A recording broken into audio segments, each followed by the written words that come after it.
સુરતમાંથી વધુ એક સમાચાર સામે આવી રહ્યા છે। સુરતમાં ચોમાસા દરમિયાન રસ્તા બેસી જવાની ઘટનાઓ જાણે નિયમ બની ગઈ હોય તેમ આજે સતત ત્રીજા દિવસે ડિંડોલી વિસ્તારમાં રસ્તો બેસી જવાની ગંભીર ઘટના સામે આવી છે। ભ્રષ્ટાચારના કારણે રસ્તાઓની ગુણવત્તા સામે સવાલો ઉઠી રહ્યા છે। આ ઘટનાને પગલે ડેપ્યુટી મેયર સુધાકર ચૌધરીએ તાત્કાલિક સ્થળની મુલાકાત લીધી હતી અને યુદ્ધના ધોરણે કામગીરી શરૂ કરાવી હતી। જોકે દરરોજ રોડ બેસવા અને ત્યારબાદ તંત્ર દ્વારા માત્ર કાર્યવાહીના રટણથી સ્થાનિક રહીશોમાં ભારે નારાજગી જોવા મળી રહી છે। મહાનગરપાલિકા માત્ર નોટિસ આપવાની રમત રમતી હોય તેવો આક્ષેપ પણ થઈ રહ્યો છે। શાસકો પાસે નક્કર કાર્યવાહીનો કોઈ જવાબ નથી। આજના કિસ્સા બાદ ડેપ્યુટી મેયરે તાત્કાલિક સંકલન સમિતિને મીટિંગ બોલાવી જવાબદારો સામે કડક પગલાં લેવાની હૈયાધારણા આપી છે। આશ્ચર્યની વાત તો એ છે કે આટલી ગંભીર સ્થિતિમાં પણ સ્થાનિક કોર્પોરેટરો દેખાતા નથી, જેને લઈને લોકોમાં રોષ જોવા મળી રહ્યો છે।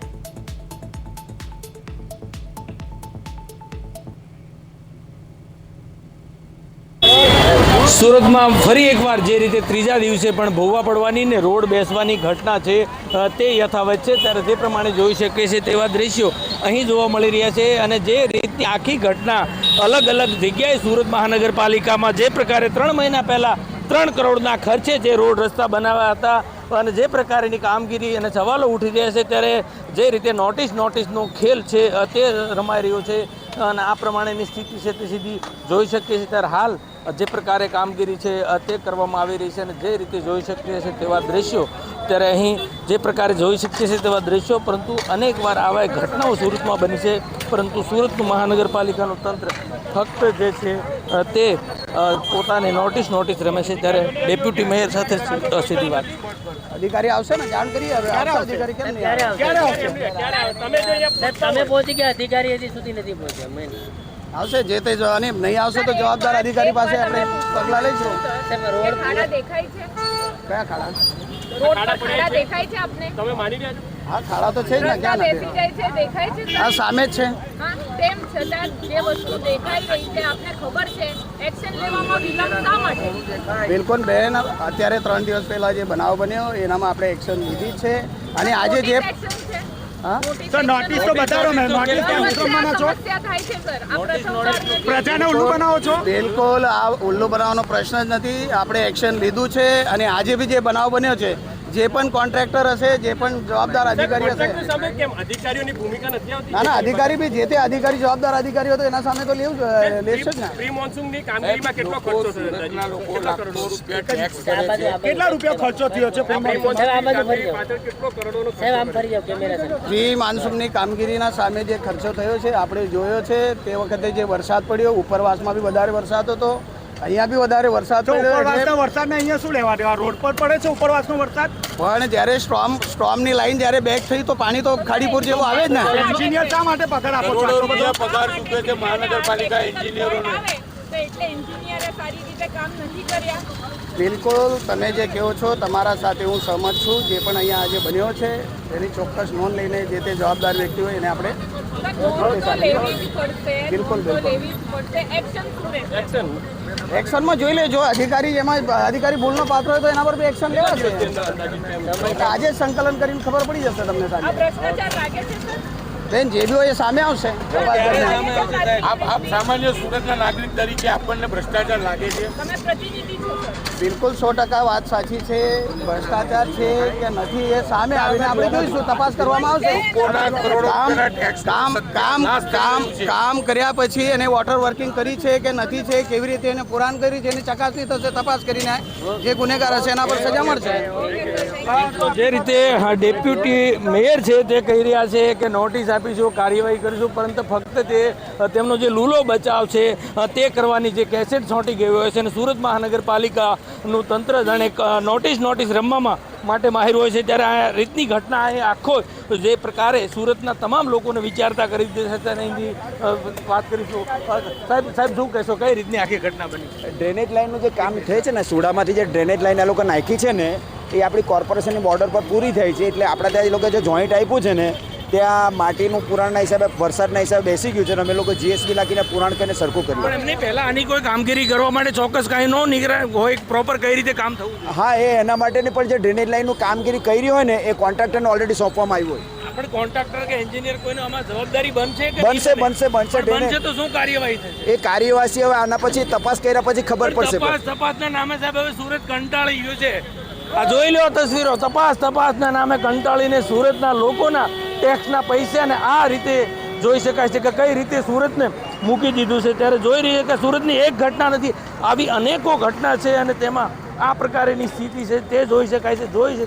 આખો રોડ છે તે બેસી ગયો છે સ્પષ્ટપણે, જે રીતે વાઇડ એંગલથી પણ આખા જ દ્રશ્ય જોઈ શકીએ છીએ. સુરતને કઈ દિશામાં આ લોકોએ જે મૂક્યું છે હજી જોઈ શકીએ છીએ કે આ હાથથી નીકળી જાય, હાથથી રીતસરના નીકળે તે પ્રકારના રોડ સુરત મહાનગરપાલિકાએ 3 કરોડના ખર્ચે 3 મહિના પહેલાં બનાવેલા રસ્તાની આ હાલત કરી મૂકી છે.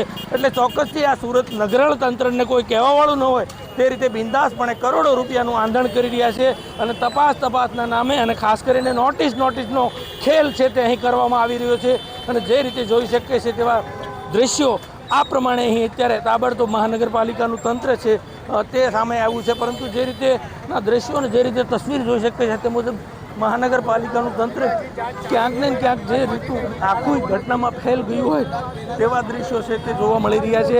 અને હવે અત્યારે તપાસના નામે તપાસ કરીશું, કાર્યવાહી કરીશું, નોટિસ આપીશું, કોની બેદરકારી છે, એટલે તમામ બાબતો ઉપર જે છે તે વાતોના વડા અત્યારે કરી રહ્યા છે. ત્યારે અહીંના હાલ ઘટના સ્થળે જે પ્રકારે ડેપ્યુટી મેયર સિવાય મહાનગરપાલિકાના જે અધિકારીઓ પણ કોઈ પહોંચ્યા નથી અને આ પ્રમાણેની સ્થિતિ છે તે જોઈ શકીએ છીએ. ત્યારે જે રીતના આખી દ્રશ્યો છે તે અહીં જોવા મળે છે. એટલે સુરતમાં ઠેર ઠેર આ જ પ્રમાણેની સ્થિતિ છે તે જોવા મળી રહી છે. એટલે થોડા જ વરસાદે સુરતને બદસુરત કરનાર લોકો સામે ફક્ત નોટિસનો ખેલ છે તે ચાલી રહ્યો છે. અને ખાસ કરીને કોન્ટ્રાક્ટરની જ હજી તો વાત થાય છે, અધિકારીની કોઈ ભૂમિકા છે કે કેમ?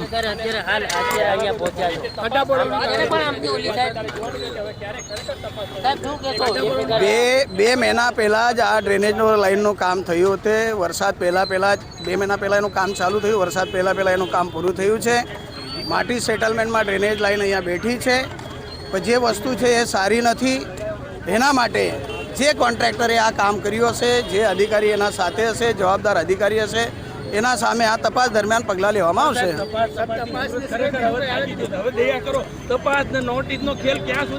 ના, પણ તપાસ દરમિયાન તો આપણે કર્યા ને, કાલે તો તમને ખબર તો પડી જશે. બિલકુલ જે પણ અધિકારીની જવાબદારી, બિલકુલ અધિકારીઓને પણ 100% જવાબદારી છે. જે પણ અધિકારી આમાં જે અધિકારીની જવાબદારી હશે એના પર પણ પગલાં લેવામાં આવશે. સુરતમાં એટલા રોડ બેસી ગયા છે, તમને લાગે છે ભ્રષ્ટાચાર થયો હતો? જો બેસી ગયા છે એ વાતમાં હું તમારા સાથે સહમત છું, પણ કયા કારણથી બેસા છે તપાસ દરમિયાન જે પણ વ્યક્તિ સામે આવશે એના પર પગલાં લેવામાં આવશે.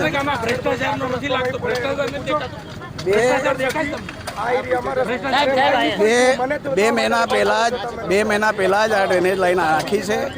વરસાદનો સિઝન હોવાના કારણે કદાચ વોટર વર્કિંગ ઓછું વધારે થયું હોય તો એના કારણે આ થઈ શકે છે. પણ જે પણ અધિકારી અને કોન્ટ્રાક્ટર આમાં સામેલ હશે તો ચોક્કસ એના પર પગલાં ભરવામાં આવશે.